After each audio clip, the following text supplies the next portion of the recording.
বিসমিল্লাহির রহমানির রহিম। আসসালামু আলাইকুম। দেখতেই পাচ্ছেন আজকে কি বিষয় নিয়ে কথা বলবো। দেখেন আমার পাখিগুলো কিভাবে ডিম খাচ্ছে।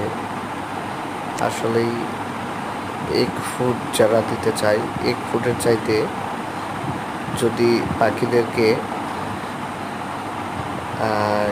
ডিম দেওয়া যায়, ডিম খাওয়ানো যায়, তাহলে এগ ফুডের চাইতে অনেক বেশি উপকারিতা আছে এখানে।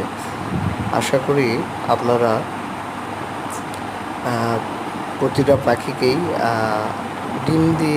ডিম মাঝে মধ্যেই সিদ্ধ করে একটু কুচি কুচি করে কেটে দিলে তারা চেষ্টা করবে খাওয়ার। আস্তে আস্তে একবারে খাবে না, এইভাবে তাদেরকে আস্তে আস্তে দিতে হবে, আস্তে আস্তে খাবে। ইনশাল্লাহ এরকম ফলাফল পাবেন।